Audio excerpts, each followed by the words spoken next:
Hello, everybody, and welcome to the Budget of Sigmar November review. I realize it's the 12th of December, but I apologize. I was traveling at the start of this month, but I still wanted to get together and review all the great submissions for the month of November in the Budget of Sigmar.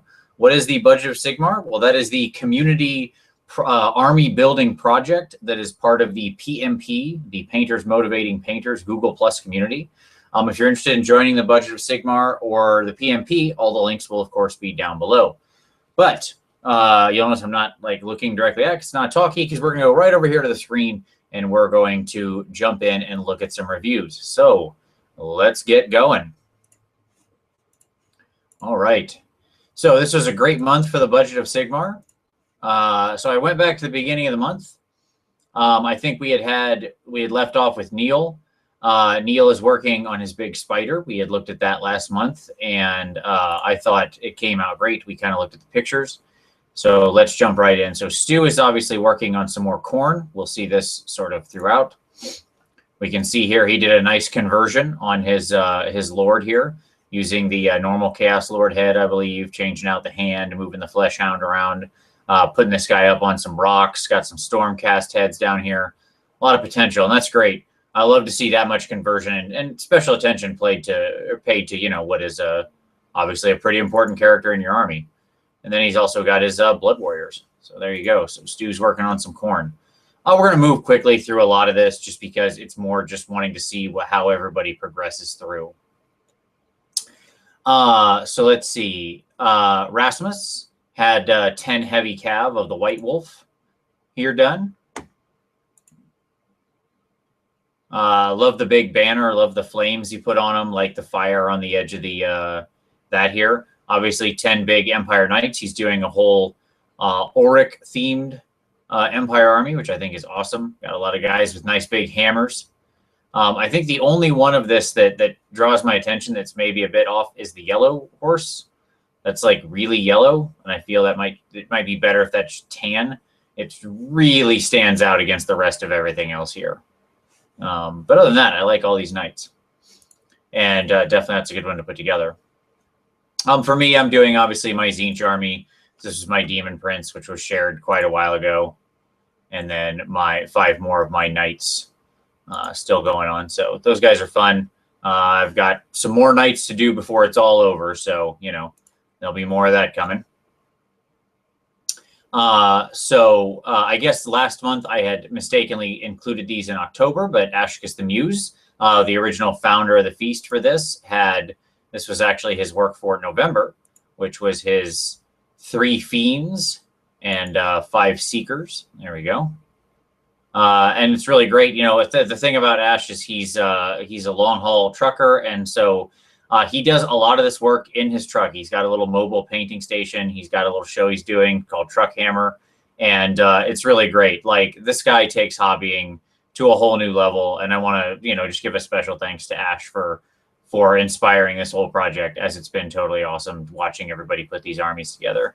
And on this particular note, his Slaanesh looks great here. Obviously, I support fully any Slaanesh, though I must say, Ash, for my personal thing, I can't handle your fiends. These spider bodies are so gross, and I hate spiders. You did a great job with the conversion. I just hate spiders.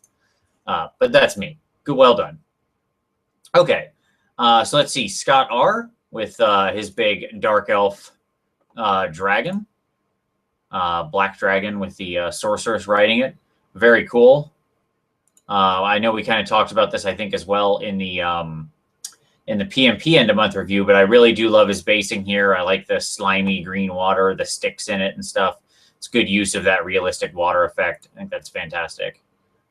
And yeah, I would say we probably need to, just when it comes to her skin, it's, you've done well enough if I can hover over and it actually thinks that this is a person. So that's pretty funny.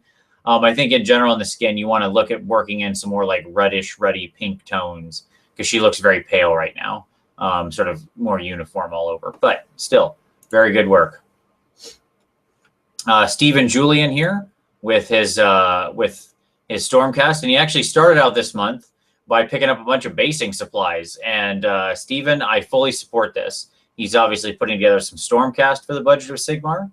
And I love he's got some cork, he's got some flock, he's got some mud and stuff going on. This is fantastic. So this is what I like to see. I like to see some good bases. I'd say pick out the edges of these rocks a little stronger. It looks like maybe we did a gray dry brush. Maybe we want to add a little white dry brush as well, just to kind of balance that out, and then just kind of mix in a little wash here or there. But all in all, very good progress. I like it. Okay. So Sean Cavanaugh, who is doing a big corn for, he's actually doing 2 budget of Sigmar things. One for his son, I believe, which is Lizardmen, and one for himself, which is corn. And so here we've got his Blood Warriors and his Sorcerer. So I really, really going for that blood for the Blood God. Like these corn guys, they're in the thick of it. As I commented, this is probably the best use of really fresh blood I've seen. All this blood is very fresh blood. And he cleaned up the Korgoth, obviously, from last time, got rid of a little of the blue. I'd still love to see one more green thing on here. Like we've got the eyes, we've got the hand. Maybe if like this was the same green or there was some green down here on the base, but it's a minor thing. All in all, the only other thing I'd say to you, Sean, is I'd like to see some dried blood on here too, not just all fresh. So like some dark brown red blood kind of spread around in places too. Could be underneath this blood, could be in different places. I don't think these guys clean themselves off after they bathe in the viscera of their enemies. So if you really wanted to go whole hog with the blood effects, maybe that could be, something for the future. But it's very good. And I just want to point out, I really like the work you did here with the eye. Looks very glowy. Same down here with his belt. That's good work. Here's Sean's Lizardman, by the way, with this big Bastiliodon, who obviously isn't based, but he's working on putting the whole thing together. Okay, let's see. So Stu had mentioned that he's got plenty of time to finish his stuff, and so he wanted to add an extra little Chaos Dwarf to the mix. The old tall hat guy is adorable. Look at that little dude with his little beard. I hope to see him finished. I think he'll look very cute. Joe Scoville with some of his Skaven for the budget of Sigmar. We talked about them in the PMP and gave these feedback. But I just wanted to touch on it and say he's progressing very well here. And Joe, as I mentioned in the PMP review, I really do love the red for the Storm Vermin. I like how you carry it through over here to the Rat Ogres. It's well done. My finish out for the month was my Chariot. So this was my converted Chariot of Tzeentch for this would be my regular Chaos Chariot. I guess I could use it as a Gorbeast too. Who cares? It's just got Screamers. So there you go. That was fun. I had those Screamers lying around. I got them in some trade ages ago. And who knows? But they're fun. They're the old metal ones, which makes that believe me, this model is very awkwardly weighted because there's 2 metal Screamers just dragging down the front. All right, moving on. Matthew John Goodcare finished his November pledge, which was his big Soul Grinder. Let me see if we have one that's not horizontal. There we go. Big Nurgle Soul Grinder. Very well done here. Love the base. Look at how active and alive that is. Love the coloration on the skin. It's got a wonderful sort of green-brown hue. He's got like the tans mixed in there. I really like how that came out. The plates look good here on the legs, kind of having the mix of Nurgly stuff as well as the old copper, which always suits well against this green, and just a good mix of the different green colors. And then often, as is often the case with Nurgle with this really the green color, really it gets popped by red when you have some red for muscles or guts and viscera. And Matt did a great job here with this guy having these individual muscles and this viscera dripping out and stuff like that. So, and there you go, another shot there from the side. I love that Soul Grinder with a sword. I love that broken sword. I think it's fantastic. I love the oxidation on the copper and such. I really think this is just an A+ piece. Looks really great. So yeah, way to go, Matt. Heck of a contribution for the month. That's fantastic. Okay, Tom actually in November finished up his October pledge, which as you can see is a heck of a lot of dwarves. And he had gotten a really good deal on some dwarves, and so he finished up his miners and some warriors and coralers and some characters and organ gun, just all over the place. And Tom's really working his way through these dwarves very aggressively. And I think they're looking really good. I like how he varies the beard color on all of them. Like if you look at that, there's a lot of different variants in tans and grays and browns, different color browns, different color grays.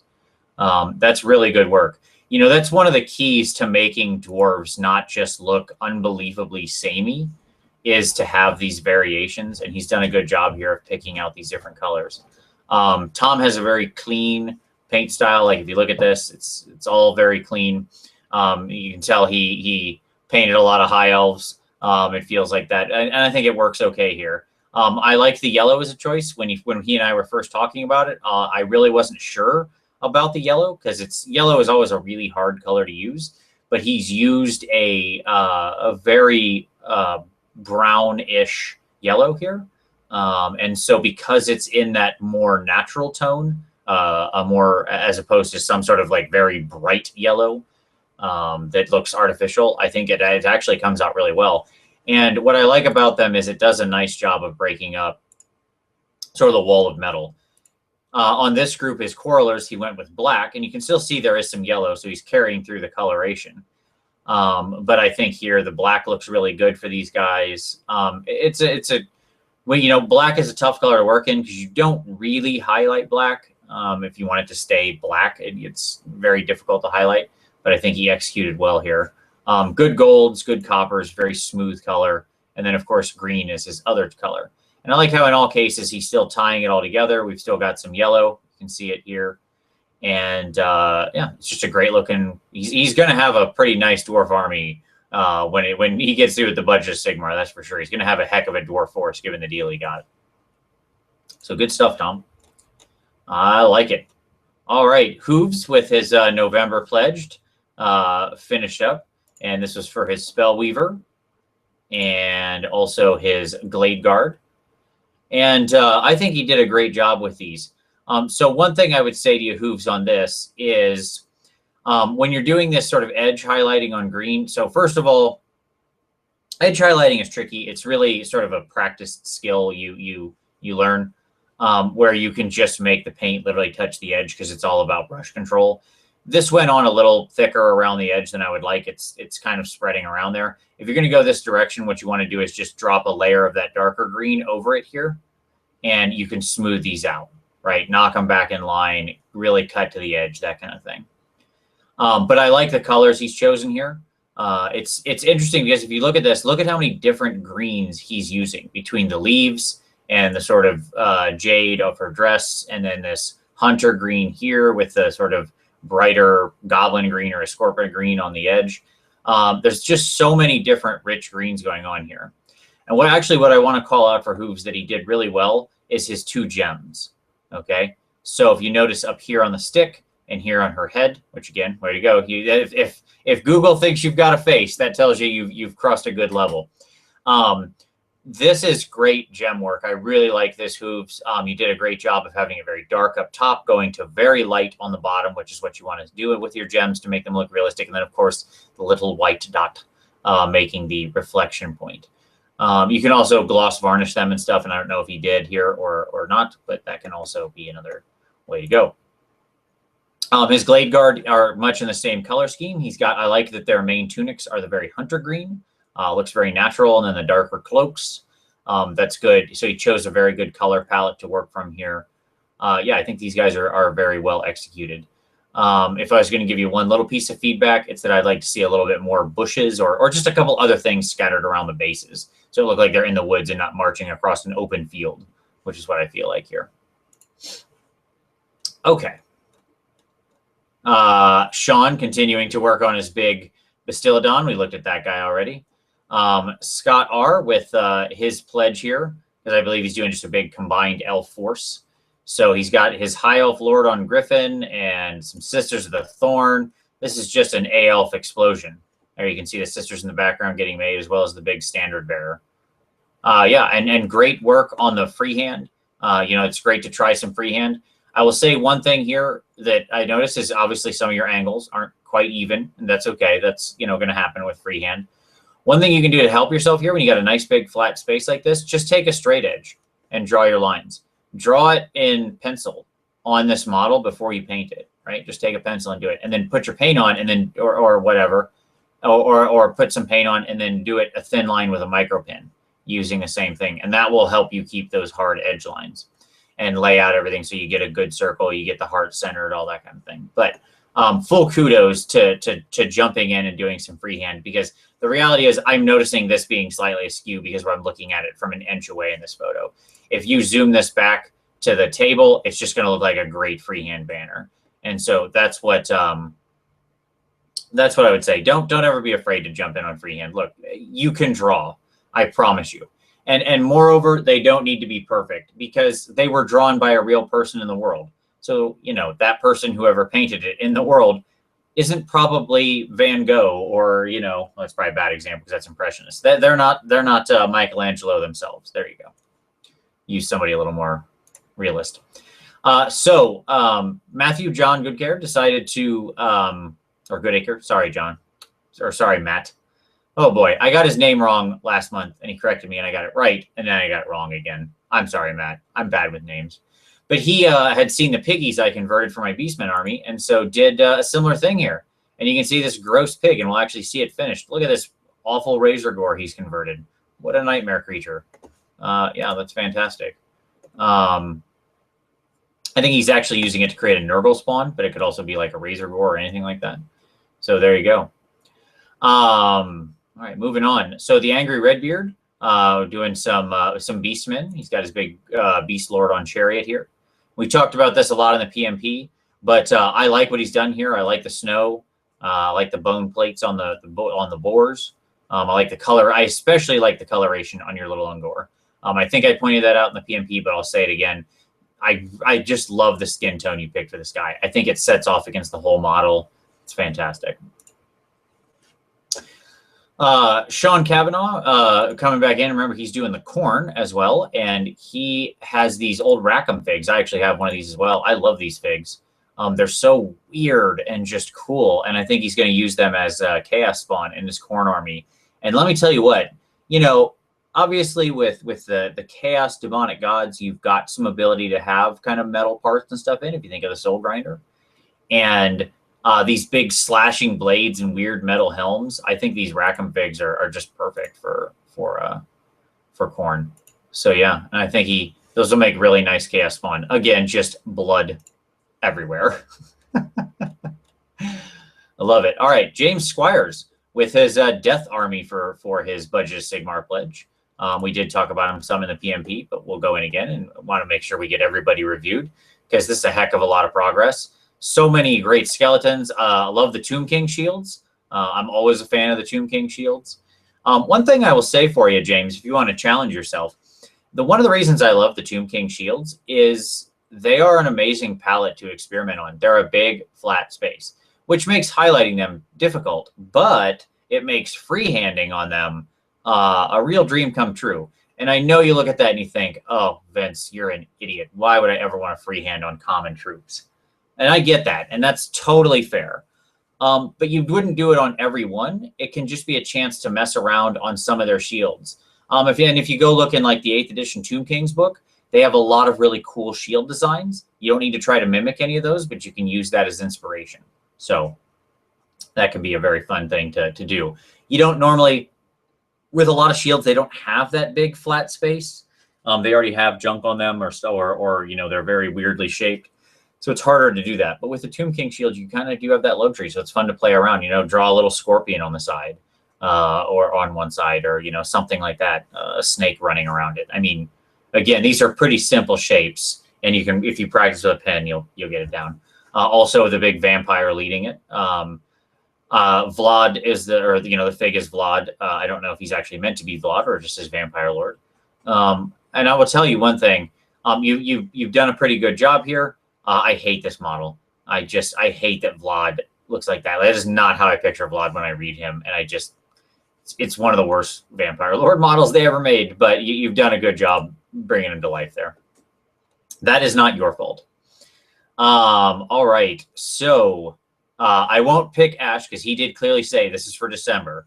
So actually, we'll look at it real quick because I'll probably forget next month. But this is for his December pledge. I love the unusual choice of this green here for the grinder. It's really interesting. Green obviously sets off against purple very well. If you think of, Unbreakable or Lex, where he explains villain colors. Villain colors, green and purple, they go together. They're good. They obviously pop here very nicely against each other. So I like what he's done here. It's a very unusual choice. I don't think I've ever seen anybody paint any of the Seeker chariots in that sort of color scheme. So kudos for doing something really unusual and cool. Okay, so Rasmus with the finish off of his November pledge, which is a bunch of flagellants. And some of these are the older, or these are a lot of these the older flagellant models, which have a lot of character. They're great. I like how he's got some snow and rocks scattered around on the bases. Nice mix here as they're walking through the winter.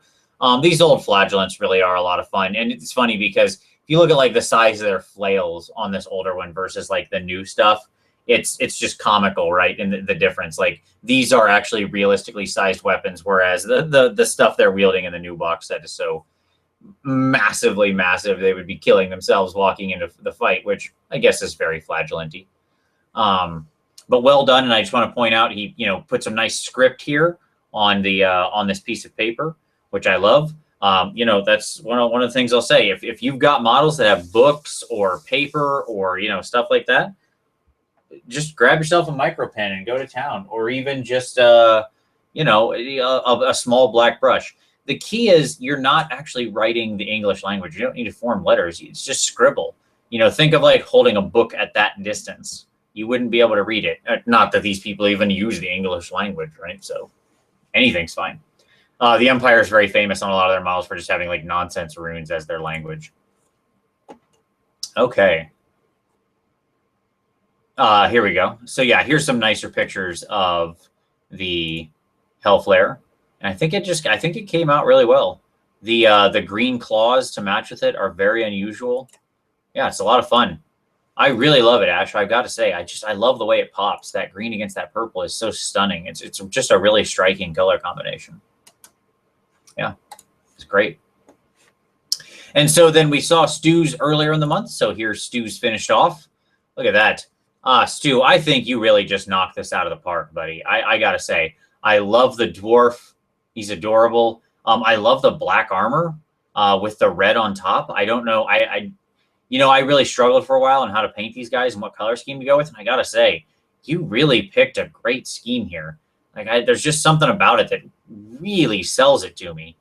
Very good highlighting on the red. I like the Flesh Hound. The Chaos Lord looks fantastic. You've done a really good job with like the bloody Stormcast head in the snow, the two heads he's holding. I really love everything about this pledge. I think the colors just work so well together. I love them marching over the snow, and the little dwarf is adorable in the mix. So man, it just A+, Stu. This is a great submission for this month. I really love it. As well, we've got Sean, who finished up his Lizardman pledge with the finished Bastillodon here. We can see. And one of the things that he did here that I really like is the coloration here on the crests of the little skinks hanging on. I love this move from the green with the yellow scales, and then it eventually goes up into the red. I think that is a very, very nice touch. So you did well there. One thing I would say, just a small thing for you, Sean, is when these guys are standing on this kind of garbage, and I see you kind of covered it up, which is good. I think we've got to get you some mud or something so you could just putty or mud around this so it doesn't look like it's just kind of like it's clearly not actually part of this, right? It looks separate. That's a small thing, I know. But yeah, great job.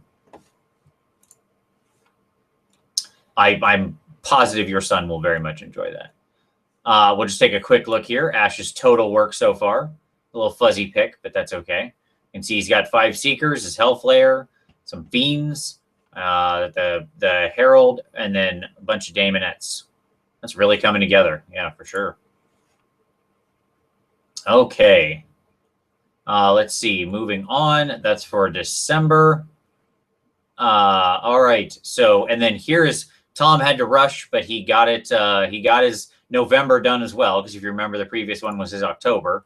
But fortunately, his November was much smaller, just in these 4 figs.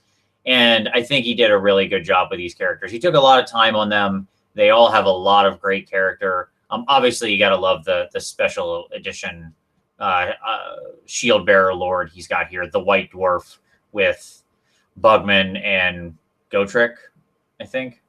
That's probably right. So, yeah, that's just awesome. One thing I will point out that I actually really like is I like the very beaten copper look Tom achieved here between the darker part of the metal and then the embossed part. I think that came out extremely well. And then obviously I do very much like, so yeah, that in right there. I like how he achieved that difference. That's good. And then obviously I like how he did his glowing runes. Looks great.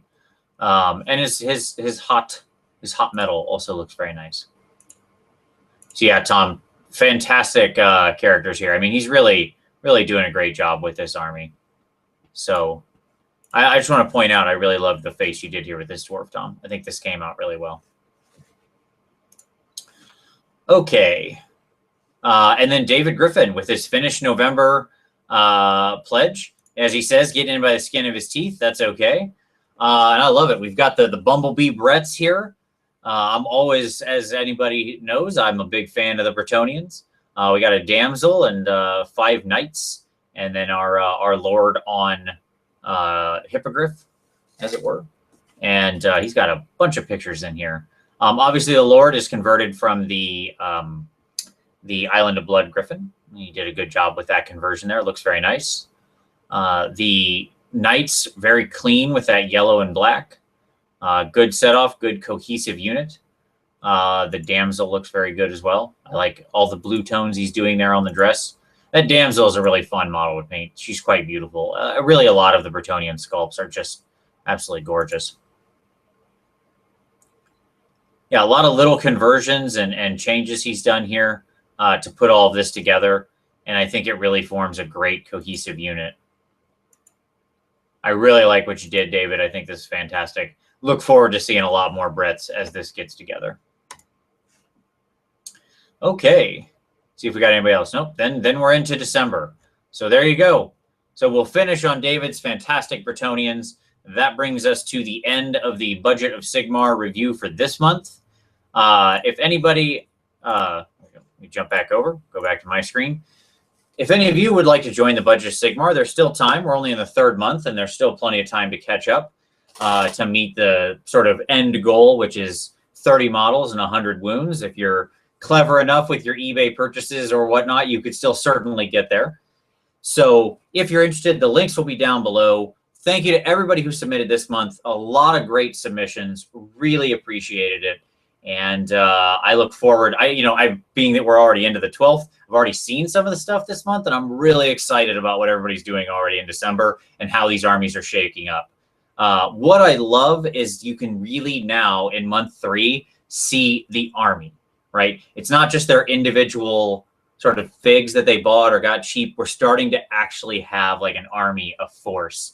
And there's something so motivating about that tipping point that happens when you go from just a few figs you've collected and started to paint to an army, right? Like, yes, I can see that I've got something. And this is, it sort of happens where you're like, oh man, this is happening. This is for real now. So I think it's great to see that happening and coming together. So for all of you out there who are watching and who watch this, thank you very much. If you want to join, as I said, links are down below. But as always, we thank you so much. Thank you to everybody who's contributing and commenting and giving encouragement and feedback. And as always, we'll see you next time.